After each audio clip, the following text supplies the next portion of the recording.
You hurt, you go through withdrawal, you miss them. Sometimes it's very painful. Other times it's silent. What if we didn't need closure?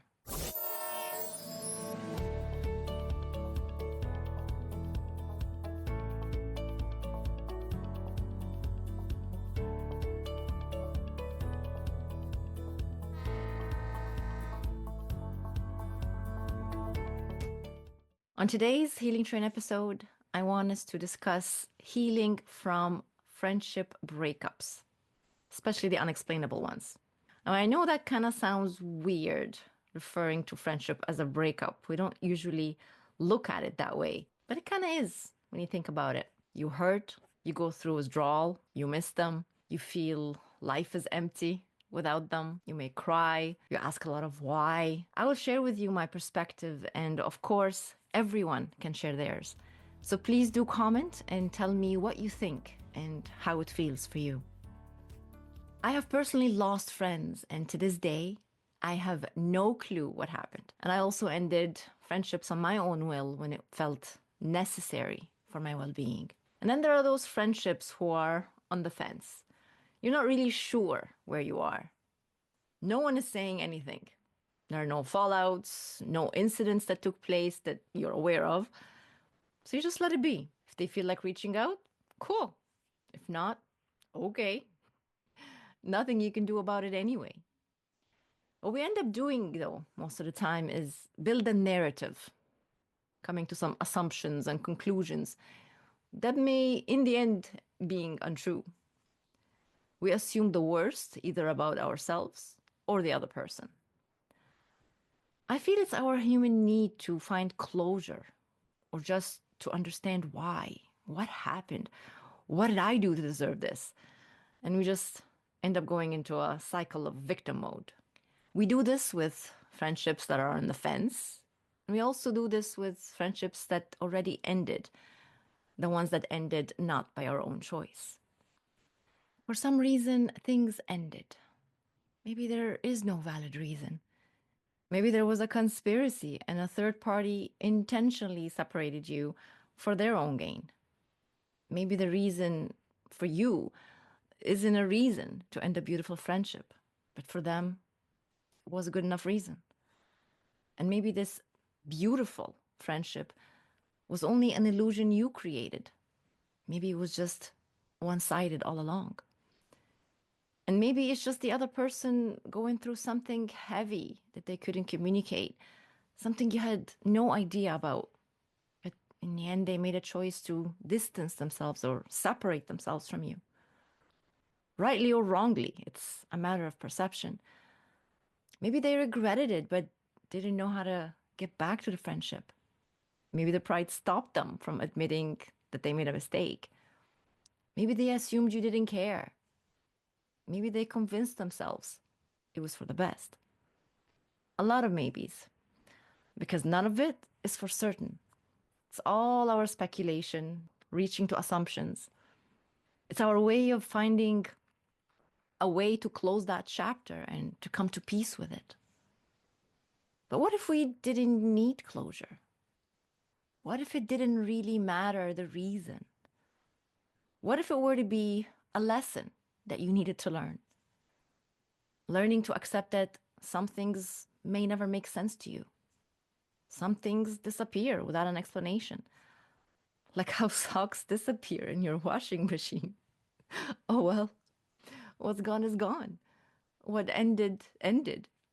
What stays, stays. And what comes next is part of your journey. Coming to this knowing is not the easiest. Definitely wasn't easy for me. But one day, it just hit me. It's okay that people walked out of my life. It made room for others to walk in. And that kept on happening and still happens to this day. By no means am I saying that the previous ones were bad. It's not even about them. It's about my evolution, my transformation.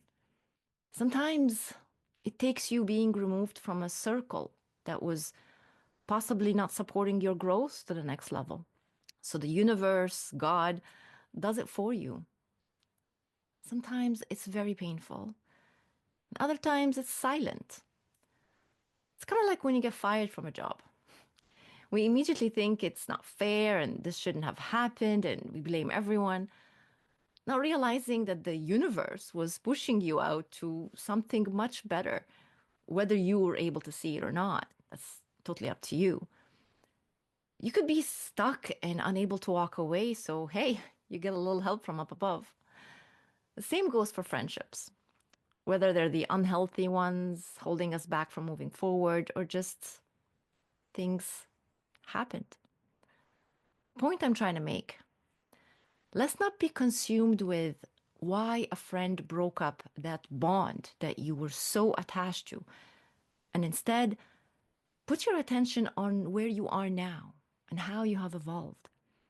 And if this is just happening for you now, know that when you allow yourself the time to heal and grieve the loss of that friend that meant so much to you, you will know that nothing happens that isn't for your highest good and their highest good. Sometimes separation is needed for the two of you to grow. Your paths may not be headed in the same direction, and that alone is a reason for the breakup. We can't be so clear about this as we're going through the process of the breaking up. Give yourself time. All will be revealed in due time. And when you're ready to receive the lesson, when you are clear, when you're not emotionally absorbed, be patient. Surrender to what is and allow yourself to heal. Let the past be in the past. Let the friends who decided to walk away go, and wish them well on their journey. And there's no need to feel guilty that you had to let someone go. You did what you needed to do for you. There's no shame in that. And for those undecided friendships, the ones on the fence, let it be as it may. You don't always need to have a closure or a clear understanding of what's happening. When it's time, you'll know. Meanwhile, live your life. Cherish the friends that you do have now, the ones that are there for you before you even have to ask. And if you feel lonely and not surrounded by good friendships, maybe it's time to look within yourself and do the inner work that you haven't even thought to do. Again, this was me sharing my perspective based on my personal experiences, my understanding, and my evolution. There is no right answer. This is my answer. What's yours? Before you hop off the train, if something in today's ride stirred something in you, don't keep it to yourself. Share this episode with someone who needs it. Hit follow and subscribe so you don't miss what's coming next. Want to dive deeper or have a topic you'd love us to explore? I'm all ears. Drop your questions, thoughts, or suggestions. We're in this healing journey together, and your voice matters here. Just drop a message to guest@healingtrain.ca. I am listening. And until next time, keep on healing you and keep riding with me on the healing train.